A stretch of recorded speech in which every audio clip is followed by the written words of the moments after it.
guys, it's me again, Allie, here to talk to you about another seemingly absurd Soul Calibur theory. So in my last video, I know I said I'd be back once Soul Calibur VII is released, and I totally will, when and if that ever happens. And in the meantime, I've still been playing Soul Calibur VI, and I've discovered something. There is a whole new layer of content hidden within a few of the character story chronicles, and I believe I'm the first person to catch on to this. I haven't seen any discussions, I haven't seen any references to anything that I'm about to talk about in this video, so I really couldn't wait to make this, even though Soul Calibur VII doesn't exist yet. But let's get started. I really want to show you everything. Before I go into this new theory, I'd like to thank everyone who put up with watching an hour of content put together in Windows Movie Maker for my last video. Good news though, I now have access to Adobe programs, so the quality of my upcoming videos will be much better, and I hope you enjoy them. And again, just like in my last video, there will be spoilers, mostly Soul Calibur VI spoilers, so watch at your own risk. The theory I'd like to discuss today is regarding the Bird of Passage assassins. If that sounds familiar, it's because Tira used to be one of them. Although Tira is an extremely relevant component in this theory, the video isn't about her at all. In fact, it's about a very unexpected character who I am interpreting through multiple layers of context to be skilled far beyond Tira or any other assassin, and yet is never established to have ever actually been one of them. However, I found some pretty convincing and solid support for this idea, and you might be surprised to learn who I think could be the highest ranking assassin within the organization, but I feel like if I don't give you the evidence to support my claim first, it would be really easy to just completely dismiss the idea as a seemingly absurd theory, which it is. But so in order to avoid that, I'd like to go over some facts about the Bird of Passage assassins and how the organization operates before I start pointing fingers at who would have been the best assassin. To start, we already know they're an assassin organization, but how exactly does one become an assassin? Cool job, right? Well, I can tell you exactly how it's done, and everything I'm about to tell you is straight from the Soul Calibur V art book, The New Legends of Project Soul, which includes a half-page dedicated to Bird of Passage information. Step 1. You round up all the orphans. Given that there was a black plague going on at the time, getting orphans was incredibly easy. Now step 2. You put all the orphans together in a cage. You deny them access to food, water, medical supplies, anything that they might need to live, and then you just wait for one of them to die. Morbid, yes, you wait for an orphan to die. And then, once the first orphan dies, all of the surviving orphans get food, water, and medical care. Step 3. Repeat step 2 as many times as it takes. Eventually, this will tell the orphans that death equals food, and so when one of them dies, they get fed. So, if they're hungry, all they have to do is kill another orphan. This will condition them to associate death as a positive thing, so they have no qualms about doing it in the future. So when you have all these orphans killing each other, it's literally a Soul Calibur orphan battle royale, and that is how they are trained. The sole surviving orphan is then allowed to begin training to become an assassin. The sole surviving orphan is referred to as a chick and is placed in a nest with other chicks and a parent bird. Only one chick may actually become an assassin, and in order to ensure that only the best assassins are put to use, nests were often pitted against each other, and alliances have even been known to form between the nests in order to eliminate one of their own, to ensure that they are the one that continues. Now, if all of the chicks in one nest are killed, then the parent bird, who is frequently an assassin who had failed a mission before and is now repenting, is also killed. And then in order to finally become a full-fledged assassin, the chick must do the unthinkable: slay their parent bird. The slaying of the parent bird was a traumatic event and is what caused Tira's personality to split into two, jolly and gloomy. She became a full-fledged assassin by the age of 9, and within months, she established herself as a top-tier assassin skilled in the art of wielding a ring blade, which was a weapon devised entirely for anti-assassination techniques. This weapon was not common to lower-ranking assassins, as its intended purpose was to slay treacherous assassins. However, she fled the organization and was taken in by and later killed the couple who named her Tira, after she had spent her entire life being known as Eisern Dressel, which was a code name given to her by Bird of Passage, translating to Iron Thrush in German, which is now the name of her default weapon. Once a contract is formed, a group of 3 is required to carry out the task. 1. To gather information. 2. To eliminate the target. And 3. To eliminate any witnesses and to clean up. To let their clients know that the murder was their doing, the Bird of Passage assassins will perform what is known as a sky burial, in which the victim's corpse is horribly disfigured, often to the point beyond recognition. When a sky burial is performed, the eyes are plucked out and the skin is flayed, and sometimes there have even been messages carved into the victims' bodies. With all of this information presented, you have all the knowledge you need to deduce who would be the perfect assassin, based on their playstyle, their personalities, their stories. You only need to look at it from a different angle. Before I break this down, I should probably mention that I've played through the story chronicle of this character probably 12 times before I noticed any connection between this character and the Bird of Passage assassin. It's incredibly subtle, but undeniable once it's pieced together. The highest ranking assassin would have to be someone who is, first and foremost, European. Considering that Bird of Passage was a European organization, and that quick traveling technology such as airplanes did not exist in this time, any assassins within the organization must have been residing within the continent of Europe. Second of all, an assassin must be an orphan. After all, that's how they get recruited. They would also have to be quite emotionally detached from the rest of the world, as the battle royale they endured would have desensitized them to the lives of others. Even more so, someone who is already emotionally detached would have no qualms about murdering another. In addition, an assassin would have to be ruthless and quick, both in combat and in their ability to learn. An assassin should be quick-thinking as well as highly perceptive and aware of their surroundings at all times, in order to avoid danger and easily escape any that is present. They would have to be cautious, and as a result of having chicks conspire to eliminate each other and even their own, they would not very easily trust others and likely live life as a loner in order to protect themselves from being betrayed. Of course, having supernatural abilities would definitely make a person more desirable to have in such an organization, as it would, in many cases, give the assassin the upper hand in a mission. But let's focus on the more practical traits. Overall, an assassin must exhibit high intelligence and the ability to strategize. Given that one of the main jobs of assassins is not only to kill, but to gather information, they would have a lot of charisma and/or expertise in the art of interrogation. As a result, they would probably be very manipulative people, as they easily observe what's important to people and what they hold dear. In other words, they have ways to get people to talk. Bird of Passage assassins are bound by an oath of silence above all else, as the nature of the organization is extremely dangerous. Anyone who takes such an oath must be strong-willed and exercise restraint while speaking, so as not to slip up and incriminate themselves. The only people who should know of the affiliation with the organization would be other assassins.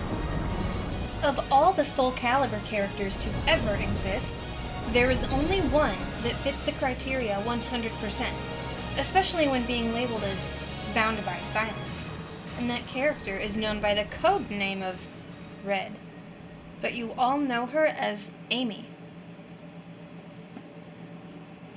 Let's compare Amy's life and personality to that previously mentioned. To start, she's a French orphan. At least she might as well be, since she doesn't remember her family. Now, when she encounters Raphael for the first time, he asks her about her family, and she says she doesn't remember them. She's been alone as long as she can remember. Now, we know that in Soul Calibur V, once Amy turns into Viola, she develops a memory problem. But the key words here, as far back as I can remember, indicates that her memory is still 100% intact up until this point, at which point she would be approximately 9 years old, as stated in my most recent video. This indicates that her parents must have died before her memories even formed, meaning she wouldn't have been able to survive on her own. She was just a baby. So someone else had to have taken care of her, at least to some small degree, just keeping her alive. That's where Bird of Passage assassins come in. In an attempt to weed out the weakest orphans, they ended up keeping her alive, for the sole purpose, of course, of turning her into an assassin. The next thing most players know about Amy is that she's very emotionally detached from the world. She seems to show almost no sympathy for anyone. Even as Viola, when she seems to forget her life up to that point, it's as if it's so deeply embedded into her personality that it cannot be changed. How pitiful. You're not worthy, idiot. How unfortunate, truly sad. I am empty, but you are emptier still. I don't care whether you live or die. In fact, there are only 3 characters throughout the series she ever seems to truly care for: Raphael, Zwei, and Melis. She shows no emotion with anyone else, in or out of combat, excluding Aswell, as her emotions toward him are pure rage and anger. You disgust me. What are you plotting? That's the spirit! I'm going to shut you up. Sleep eternally. I will not be anyone's puppet.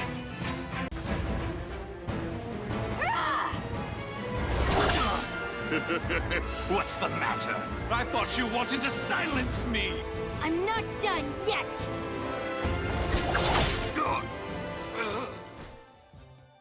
She is ruthless in combat. She shows no mercy or sympathy, and deals some devastating attacks, both as Amy and as Viola. She is one of the fastest characters on the roster, who very quickly mastered the rapier. As seen in Soul Calibur VI, in both her Chronicle and Raphael's, she is always alert and aware of her surroundings, never letting her guard down. Aswell even points this out to her. I had heard your intuition was sharp. That does you an injustice.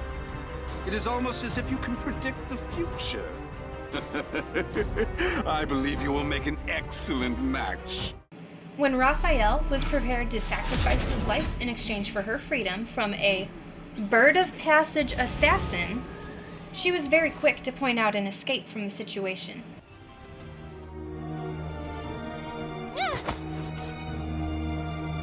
It's over! You don't want anything to happen to the girl, do you? Amy!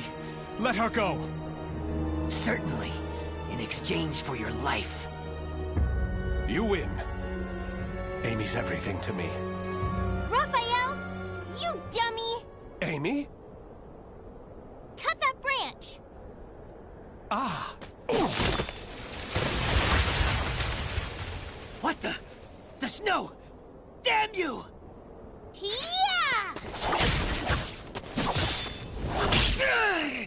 Stupid brat! She always knows when she's being watched, and as Viola, she is known to be one of very few characters capable of exploiting and defeating high-level AI opponents, as a result of her superior intellect and perception. To such degree that, for years, Viola was banned in online ranking due to her extreme advantage, which was deemed unfair for competitions. Amy is just as skeptical as she is vigilant. After saving Raphael's life, this was the first thing that really drew him to her in a deeper, more meaningful connection. She tells him that at least when she's alone, nobody can betray her. And Raphael immediately relates to her inability to trust due to his recent family betrayal. In my short while here, not one of these people has spoken with hope. You know, life's strange sometimes. Red's a loner and normally doesn't trust others. Speak of the devil. Farewell.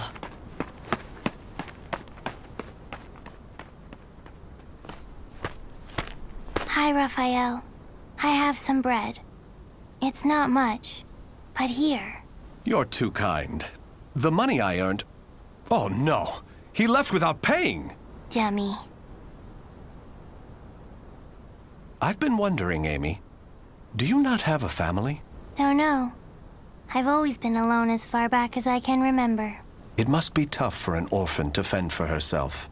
Hope only leads to despair. At least when I'm alone, no one can betray me. Right? From a young age, she's never trusted anyone. just like me. Whether one is rich or poor, life is equally twisted and corrupt. The fact that she can see into the future, of course, would only enhance her abilities as a potential assassin. And if anyone were to know of her abilities, that would make her more desirable as a fellow assassin. Although her age is not explicitly stated, and is rather confusing, I've deduced in my last video that she is in her mid-teens in Soul Calibur VI, approximately age 15.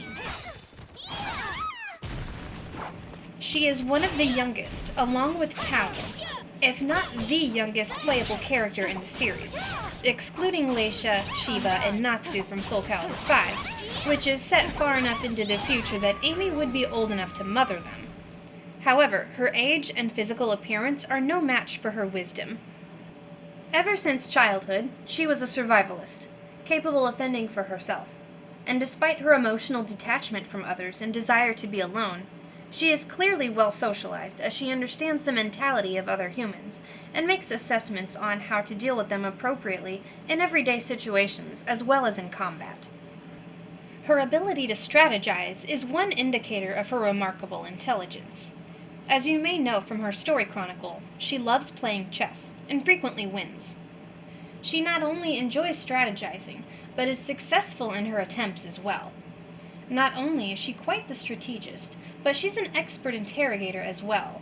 In her chronicle, she foils a devious plot by none other than Bird of Passage. I'm impressed. The other birds of passage were more talkative. Oh, damn it! How much do you know? Who, as a reminder, are sworn to an oath of silence and therefore must exercise caution when speaking. She comments how the others were more talkative. And when chosen in character select, she says, Pain makes people talk. interrogation requires knowledge of what's important to the person being interrogated. And one of Amy's battle intro quotes Is that truly so important to you? This also suggests that she personally knew her attackers, enough to know how to get them to talk. Although it may be possible to find ways of accomplishing one's goal without interrogation. That is, if you have the charisma. Although standoffish, cruel, and possessing a resting bitch face, Amy is at least to some degree charismatic, particularly to Raphael, and myself. As a child in Raphael's chronicle, she always speaks clearly and with perfect grammar, and even her tone is adult-like, with the exception of when she says her name. They're gone now. Indeed. You saved me. Nah, I just wanted to annoy them. Still, I'm glad. So, tell me your name. Amy? Amy. Amy. You're silly. Why cry when you're safe? This is purely my interpretation, but it seemed like she knew she was pulling the charisma card on him, and for whatever reason, it worked. He instantly fell in love with the kid, as did I. It's almost like she was being manipulative. Like how she acted when Malus wouldn't let her into the library. Malus, where is the key to the annex? I'm sorry, milady. I know where it is, but I cannot tell you. None may enter the library unless a problem has arisen.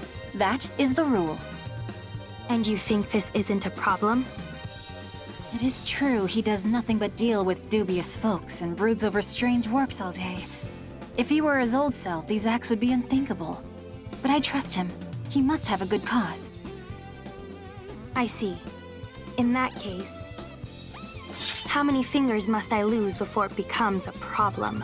Milady, do not jest. Still, your point is made. I shall trust your intuition. Here is what I propose. She knew how to get what she wanted, which was to make sure Raphael was okay, and threatened to cut off her own fingers for the sake of having a problem which needed Raphael's attention. And Malus fell victim to her tactics. So yes, Amy is definitely a master manipulator. But not in the sense that she would be unfair with Raphael about anything. In fact, it seems he's the one person she doesn't try to manipulate.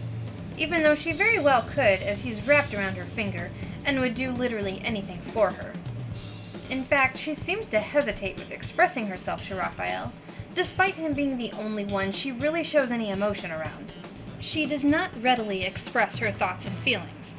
It's as if she is restraining her speech, so as to not say the wrong thing, because she was trained from a young age to not discuss certain things. And even though Raphael would accept her all the same, it's made quite clear that Amy is being watched, and she knows this. I'll get into that detail a little more later, but for now, I'd like to remind everyone that Amy is referred to as a young girl bound by silence.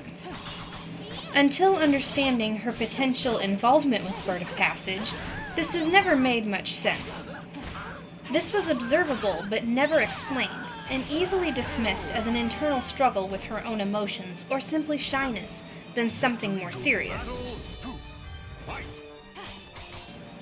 Everything I've just shared with you shows how Amy's personality and skill set would make her a perfect assassin, but it doesn't necessarily prove that she was one. However, there are some pretty strong indicators of this if you dig deep enough in her story mode. Remember how Tira's name isn't even Tira? That's what she was renamed by the couple who took her in. Bird of Passage gave her the code name Isarandra. Tira's birth name is unknown. Her situation would be a striking similarity to that of Amy's. And if Amy does not remember her parents, but remembers her life ever since her memories formed, this is a good indicator that her birth name isn't even Amy. Although never mentioned, Amy's birth name is not Amy. This is an indisputable fact due to her circumstances. Her birth name being Amy would be an utter impossibility regardless of any theory, as she would have no way of knowing what her parents named her if she does not remember her parents. If she was recruited by Bird of Passage, then her street name, Red, was most likely given to her by Bird of Passage. She likely decided she wanted a different name while speaking with Raphael. If you notice in this interaction, she hesitates to tell Raphael her name, either because she was exercising caution like she was supposed to, or because she secretly wanted to leave the organization because she was getting bored with it, not being fulfilling or intellectually stimulating, or a combination of these reasons. So she up and decided to give herself a new name, Amy. But those are just townsfolk who call her Red, right? No. It looks like those poor folk were working with Amy. In the very beginning of her chronicle, one of them says, "Check it out, Red's wandering on her own again." And another one makes some pretty nasty remarks about her. Clearly, they do not like her. I know it seems like a jump to claim that these townsfolk were fellow Bird of Passage assassins, but there's a very good reason I suspect this. Toward the end of Amy's chronicle, after her encounter with Aswell, the beginning of her chronicle replays, but this time it's a little different and more informative, and doesn't make any sense unless you go into it thinking that she was involved with Bird of Passage. In the replay, it is a Bird of Passage who says, "Check it out, Red's wandering on her own again." And the second person says, "She took everything from us." This is a very strong bit of dialogue, even for just 2 lines. I mean, she's a child. How could anyone be that hateful to a child? Now, if Bird of Passage operates in groups of 3, this indicates to me that these men speaking were probably on her team for a mission, and they were getting frustrated because she didn't want to cooperate and did her own thing, and something along the way got messed up, and now they blame her for their failed mission, which would result in them becoming parent birds for the organization, and ultimately send them to their demise, which would call for the amount of hatred toward her. If these are her teammates, then I believe her role was simply to gather information, despite the fact that she could easily have taken out a target or been on cleanup duty. Don't dismiss this point just yet. As always, there's more evidence to back up this claim. First, and least importantly, I believe that although she was skilled in combat, she was assigned the task of information gathering for 2 reasons.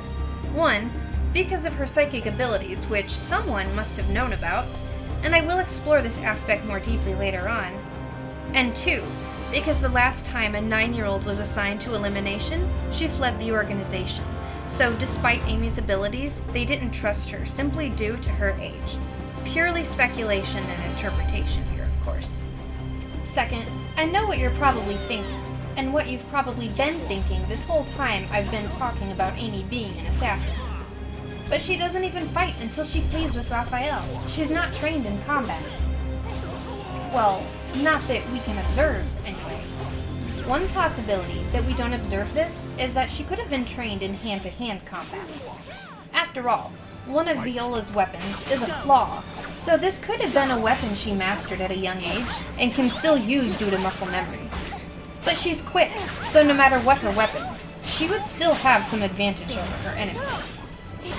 But more importantly, there is evidence to suggest that she did in fact train with a weapon and not a rapier. And in this case, she simply would have been denied the weapon on her mission because it wasn't part of her responsibility. But there is a very well hidden but huge hint at her being able to wield a ring blade. When she fights Tira, she has some special dialogue to her. That weapon, a bird of passage? For so long, I thought nothing of this quote, because Tira was a bird of passage. However, after carefully poring over the new legends of Project Soul, it dawned on me that she couldn't have known that was a bird of passage weapon unless she wielded it herself, because it specifically states in there that a ring blade was a weapon devised for anti-assassination techniques, with which normal assassins would not be familiar. That would defeat the purpose. Unless, however, I am misinterpreting the term familiar here, and considering it to mean knowing what it is instead of knowing how to wield it. If my second interpretation is correct, then Amy may not know how to wield a ring blade, but in that case understands what it is, as she would have had to been pursued by a ring blade wielder from the organization before, and has made that connection after betraying the organization. Keep in mind that Bird of Passage is said to always operate in groups of 3. However, this is not the case in Amy's story mode. In her chapter, Birds in the Night, she engages in battle with 5 of them, all by herself. One of them even has a ring blade, an indicator that Amy was a failed assassin and was to be eliminated consequently. Excluding this opponent, because she clearly would not be a regular assassin, they knew she was a difficult target and therefore sent additional assassins. Probably unmentioned additional ones responsible for information gathering and elimination of witnesses. Similarly, Raphael was attacked by a group of 4, one of them being a ring blade wielder, coincidentally while Amy was accompanying him. If my first interpretation is correct, and Amy is skilled in the art of wielding a ring blade, this could mean that they might potentially make her the next Edgemaster, which I think would be really cool. She would have already a rapier, an orb, her claw, and then you add in a ring blade. That's 4 weapons. You might as well make her the next Edgemaster at that point. I think that'd be dope. The next part of this theory gets a little weird because it involves Aswell.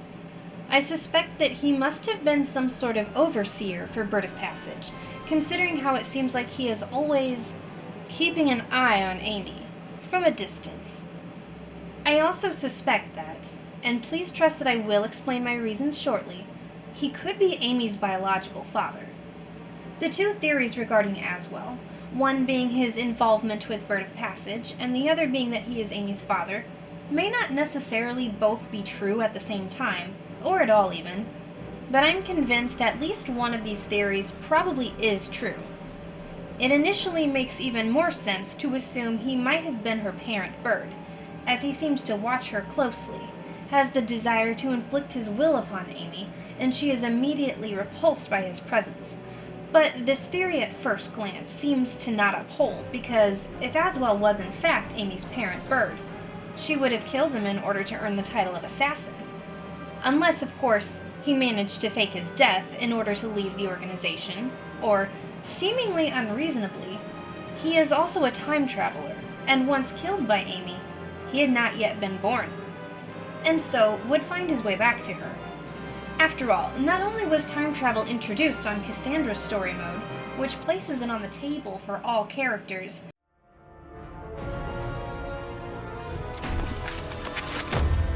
When an unbreakable unbreakable soul transcends history and the world. It can bind together even a broken destiny and carve a new future.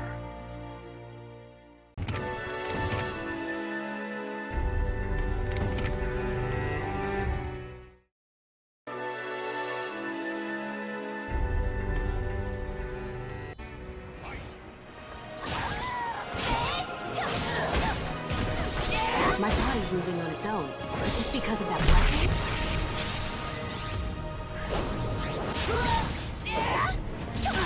Just go down already! Fight! Take this!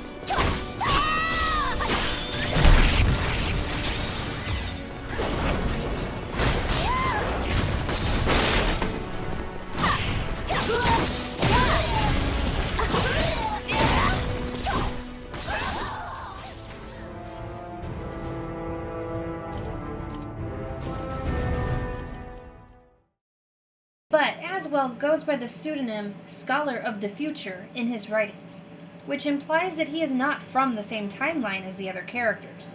Additionally, upon first playing through the Chronicles, I assumed this was a reference to Viola due to her visions of the future, and was actually somewhat surprised to learn it was Aswell. I doubt that all of these theories regarding Aswell can be true at once, but I find them all equally intriguing with potential to be true. When Aswell encounters Amy for the first time in her story mode, I can't quite put my finger on it, but the way he says, or shall I say, young Amy, is a bit peculiar and questionable. His tone almost implies he knows her already, and knows that her name is not, in fact, Amy. If Aswell was involved with Bird of Passage, he would recognize her as Red, not as Amy. If Aswell is Amy's father, then he would know her name, which I've deduced could not possibly be Amy by birth. Perhaps her birth name was Viola, and he reminds her of this once she loses her memories of Raphael. Soul Calibur VII, you have some explaining to do. For real. Or maybe potential Viola DLC overlapping with Amy's Chronicle? But that's not the point. I feel like the connection between Amy and Aswell is a lot deeper than we realize.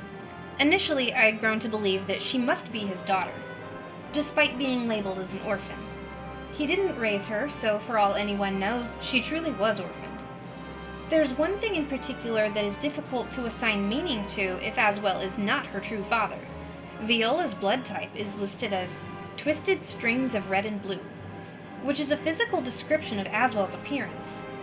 In addition, Aswell makes it clear that he knows Raphael isn't her father. Oh, my sincerest apologies. He is not your father, is he? Possibly because he knows the true identity of her father, either because it's Aswell himself, or he had a part in the Bird of Passage and had been watching her for her entire life. Or both, even. After all, Raphael claimed he adopted Amy so the two could stay together, and as far as the players know, there shouldn't be any reason Aswell would know otherwise. I say that Aswell had been watching Amy because of multiple things I've picked up on. First, in her DLC trailer, Aswell's voice is heard over an image of Amy in the crystal ball that later becomes her weapon. What a lovely color. You must try harder for that bright future of yours. Second, in her chronicle, Amy herself states that she knows someone had been watching her, even though there was no trace of their presence. Over there? Presence is gone, and they didn't leave any traces. But I know someone was watching me. We already know that Aswell had betrayed the Aval organization, as mentioned in Gro's Chronicle. So the idea of him being involved in another organization under conditions that help him achieve his goals isn't really that far-fetched. And if Amy is his daughter, then it seems all the more likely that he would attempt to use her in his plans, especially given his quote in her chronicle. If those who strive to lay the foundation of humanity's next step forward are not bound together by their passion, what meaning does any of it have? Shortly after he says this, Amy regrets trying to get him to talk. No, I misunderstood. trying to get you to talk. You already talk plenty. I should have been trying to make you quiet. Which further implies her expertise in interrogation, and that Aswell, as an overseer, would know how to avoid falling victim to her tactics. Another one of Amy's quotes that I've always found a little peculiar is a victory quote. For one to gain, another must lose. It's such a cruel world.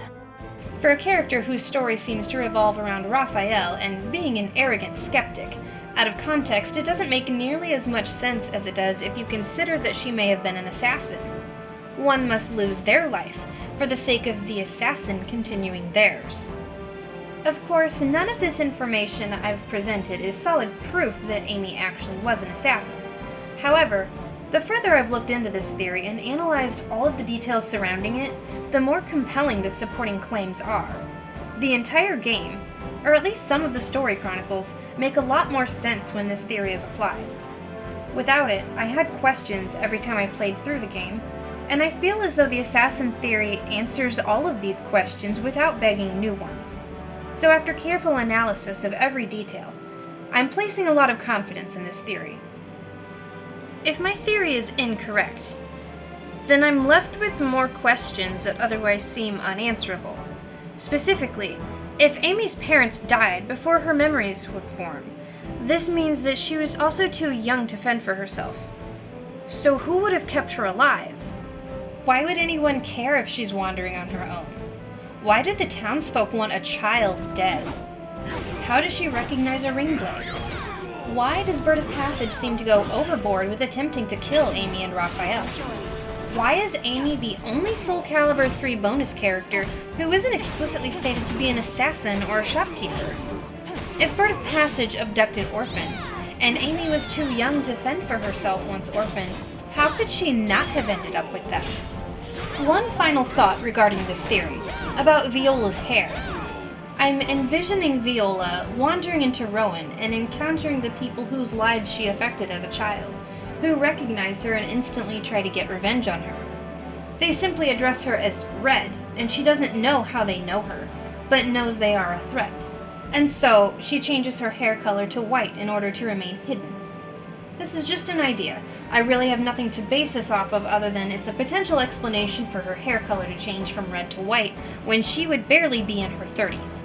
Some players have suggested it could be a result of stress from losing Raphael when he died, but considering her memories were already starting to fade before his untimely demise, I'm honestly not too sure about that theory. I hope I've at least entertained you guys with some of the stuff I've talked about in this theory.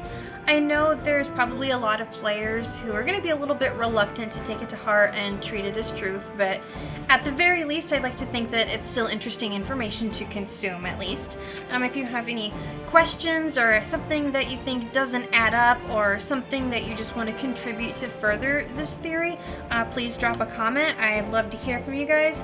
I always love conversation as long as everyone is respectful. So go ahead, drop me a comment and hopefully we can start conversing some more. So until I release another video, thanks for watching and I'll see you next time.